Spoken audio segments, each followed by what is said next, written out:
My niece ghosted me after her parents passed, ignoring every call and letter. Then one day she messaged, "Hey, I need the family estate transferred to my name." When I refused, she showed up at my door with a lawyer, but the papers I handed her in return made her stumble back.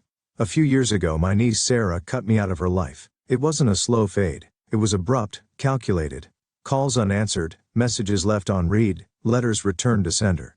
This wasn't just teenage rebellion. She was 21, old enough to know what she was doing. I wasn't just an uncle to her. I practically raised her. When my brother and his wife, her parents, passed away in a car crash, I stepped up, took her in, gave her everything I could. I wasn't rich, but I made sure she never wanted for anything. Then, out of nowhere, silence. No explanation. No fight, just gone. I spent 2 years reaching out, hoping it was a phase, hoping she'd remember who had been there for her.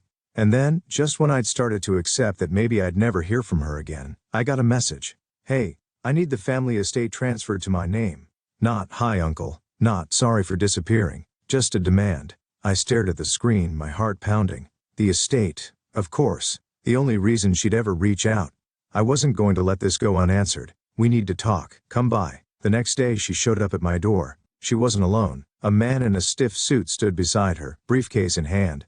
A lawyer. I opened the door and took them in. Sarah looked different. Designer clothes, nails perfect, hairstyled. The girl I had raised wore jeans and old band t-shirts.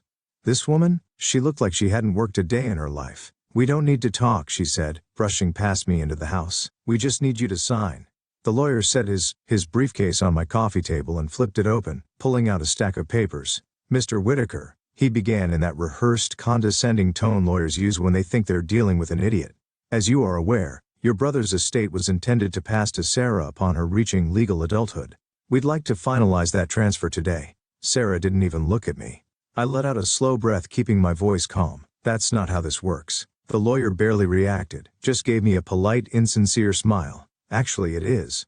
The estate was meant to go to Sarah, but due to certain legal complications at the time of your brother's passing, it was placed under your name temporarily. Now that Sarah is of age, we'd like to move forward with the proper transfer." Sarah finally looked at me then, not with warmth, not with the affection of a niece seeing her uncle after years of silence. Just cold expectation. "We?" I asked, raising a brow. "My fiancé and I," she said, as if I should have already known. Fiancé. That was new. I kept my face neutral, nodding as if I was considering it. Then I walked over to my desk, pulled out a folder, and set it down in front of them. "Before we do anything," I said, "you should probably read these." Sarah rolled her eyes but grabbed the papers, skimming them quickly. The lawyer leaned over, reading along. I watched their faces carefully. The change was instant. Sarah's confidence wavered first, her eyebrows drawing together. The lawyer's mouth pressed into a thin line, eyes scanning faster. Then, as if a switch had been flipped, he stiffened, inhaling sharply. "What is this?" Sarah snapped. I leaned back against the couch, crossing my arms. "That, Sarah, is the updated lawyer Father had drawn up 2 months before he died." She blinked. "That's not possible." "Oh, but it is." I tucked the paper. "Your father and I had a long talk when you were 16. He had concerns." Her lips parted slightly. The lawyer was the one who spoke. "This will invalidate the previous terms." His voice was quieter now, less confident. "Correct." I nodded. "It states that the estate is to remain in my name indefinitely. It was amended to include a clause, one that requires you to meet specific conditions before any transfer can be considered." Sarah's hand clenched the papers. "That's not fair." I shrugged. "It's legal." The lawyer closed his briefcase with a sharp snap. "Mr. Whitaker will be contesting this in court." I smiled. "Go ahead." Sarah's jaw tightened. "You had no right. I had every right. I cut in and you know it." She exhaled sharply, slamming the papers onto the table. "This isn't over." I tilted my head. "Oh, I know, but before you go you should read the next page." She snatched it up, eyes flicking across the words. Then she paled. I watched her swallow hard. Her breathing quickened. Her hands shook. "What is this?" she whispered. The lawyer reached for it, but she yanked it back, clutching it to her chest. I didn't rush her. I let the weight of it sink in. Let her absorb what it meant. Because that page, that was the final nail in the coffin. And the best part, she had no one to blame but herself. Sarah's face went pale as she gripped the paper. Her eyes darted over the words again and again like she was trying to make them say something else. The lawyer leaned in, reading over her shoulder. His expression didn't change much, but the way his lips pressed together told me everything I needed to know. She knew she was screwed. "You," Sarah started, but her voice broke. She swallowed and tried again. "You tricked me." I let out a short laugh. "Tricked you? No, Sarah. I just did what your father asked me to do. I honored his last wishes. Her hands curled into fists. This can't be real. He would have told me. I stared at her, waiting for her to really hear what she had just said, and then it hit her. If he didn't tell her, it was because he didn't want her to know. The lawyer exhaled through his nose and straightened up. Mr. Whitaker, I'd like to request a copy of these documents. We'll need to verify their authenticity. Go ahead. I walked to the filing cabinet and pulled out a second copy. Take your time. Sarah didn't say a word. She just stood there, breathing heavy, staring at the paper like it had betrayed her. Then she turned on her heel and stormed out. The lawyer followed, moving slower, more careful. At the door he turned back. Expect to hear from us soon. I smiled. Looking forward to it. The war begins. I expected her to fight. I didn't expect how far she was willing to go. The first move came fast. A letter from her lawyer full of legal jargon meant to intimidate me. They wanted the estate turned over immediately, claiming the revised will was invalid due to undue influence. I ignored it. Then came the calls, first from the lawyer, then from Sarah, then from unknown numbers, likely her new fiancé. I blocked them all, and then the real attack came. I woke up one morning to find the front door of the estate wide open. At first I thought I had forgotten to lock it, but as I stepped inside the air felt wrong. I moved carefully, my stomach twisting, and then I saw it. The office had been ransacked, papers everywhere.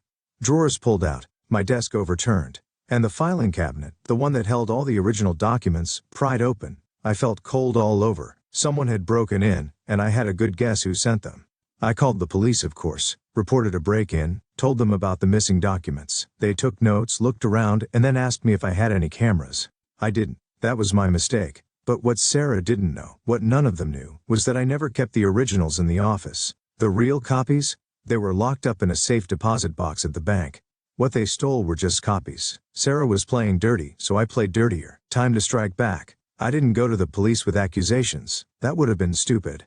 No proof, no case. But I had another idea. The next day I went to the estate's lawyer, the one who handled my brother's affairs before he passed, a man named Harold Pierce. Old, sharp, and not easily intimidated. Harold, I said, dropping into the chair across from his desk. I need to make some changes. He leaned back, eyes narrowing.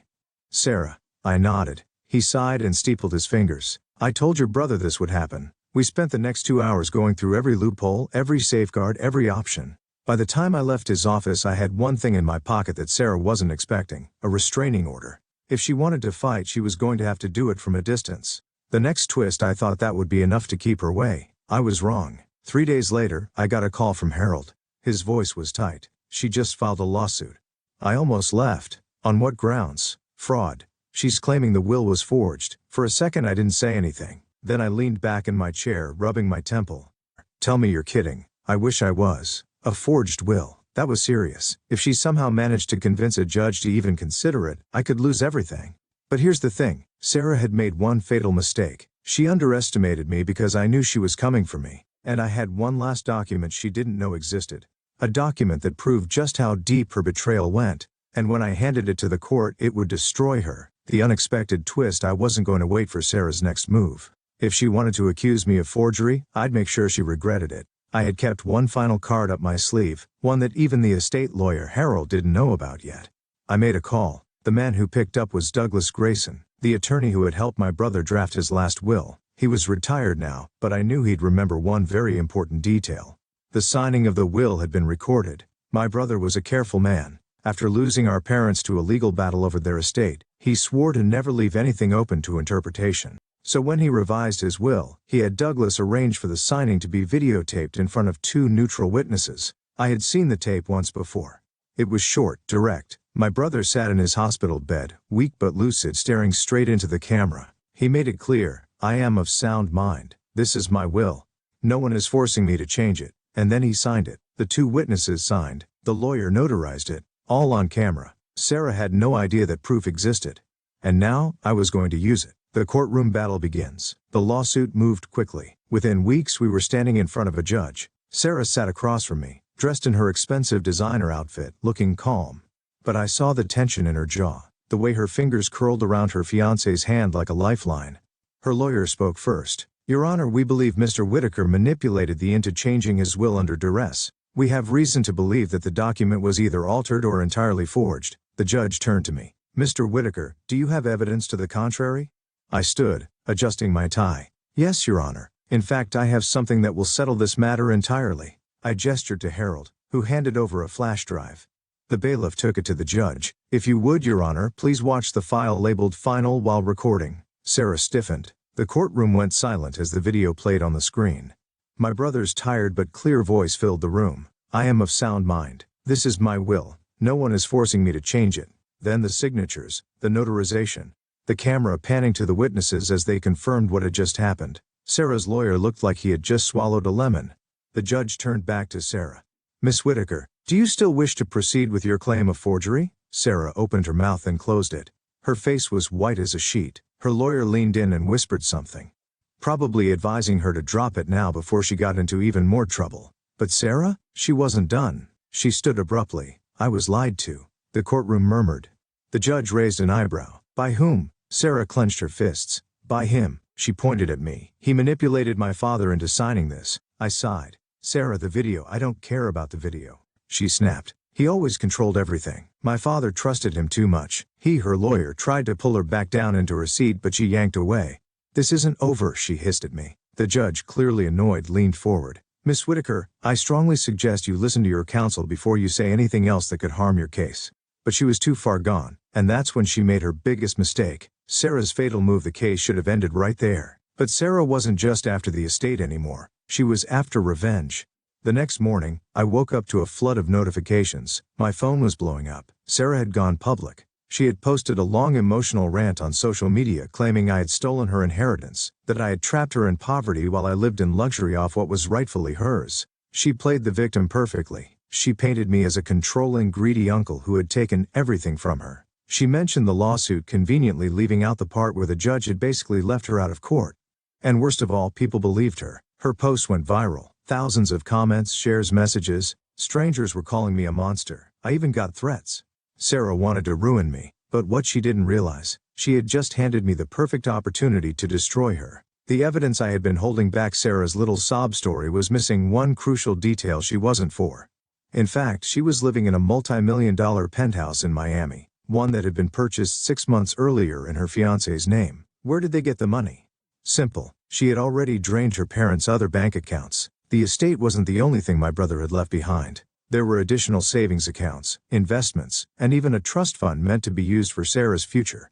She wasn't supposed to access it until she turned 30, but she had found a way to get to it early, and I had proof: bank transfers, records of withdrawals, even a document with her fiancé's signature proving they had moved the money into a shared offshore account. Sarah wasn't broke. She was a liar, and now I had the receipts. The final blow? I let Sarah enjoy her moment in the spotlight, let her bask in the sympathy. Then I dropped everything. I leaked every document, screenshots of bank transactions, proof of the trust fund withdrawals, even a photo of her standing on the balcony of her penthouse in Miami, wine glass in hand, taken from her own fiancé's social media.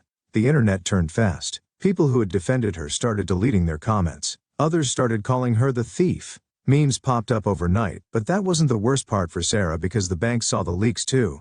And that's when they got involved. The trust fund had strict legal protections. Accessing it early was fraud. And now Sarah wasn't just losing public sympathy. She was about to face real legal trouble. The final confrontation. Sarah had nowhere left to hide. The moment the bank got involved, things moved fast. Her accounts were frozen. Investigators started pulling records. Her lawyer, who had been so smug at the start, dropped her as a client. Even her fiancé bailed, scrubbing his social media and disappearing like he had never existed. But the real explosion? That came in person. I was at home when I heard frantic knocking at my door. It wasn't just a knock, it was pounding. Desperate. I knew who it was before I even opened it. Sarah stood there, a mess. Her expensive clothes were wrinkled, her hair unbrushed. Her eyes were red-rimmed, mascara smeared. She looked nothing like the smug, entitled girl who had shown up with a lawyer demanding her inheritance. She pushed past me before I could say a word. You ruined my life. I closed the door and turned to face her. No, Sarah, you did. She whirled around, eyes blazing. I trusted you. I thought you would take care of me. Instead, I held up a hand. Don't play the victim. You stole from your own father's trust fund. You manipulated people. You left me behind the second you thought you didn't need me. She let out a bitter laugh. Oh, so this is about you? About how you feel? What about me? You don't know what it was like. Are you serious right now? I snapped. Do you know what it was like for me, Sarah? Do you have any idea how it felt to be completely cut off by the girl I raised like a daughter? To be ignored for years, only for you to show up when you needed money? You made your choices and now you don't like the consequences. Tears welled in her eyes. For the first time I saw real fear, not anger, not entitlement, just fear. "Uncle, please," she whispered. "I have nothing left." I stared at her, my jaw tightening. This was the moment. The part where at some stories the family bonds would win out, where I'd forgive her, take her in, clean up her mess. But this wasn't a story. This was real life, and in real life actions have consequences. I sighed, running a hand over my face. "You need to leave, Sarah." She blanked. "What? You need to go?"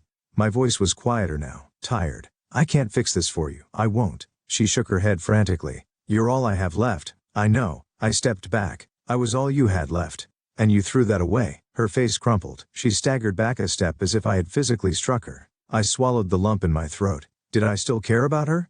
Yes, but loving someone didn't mean letting them destroy you. Sarah wiped her face angrily. "Fine," she spat. "I don't need you anyway." She turned on her heel and stormed out.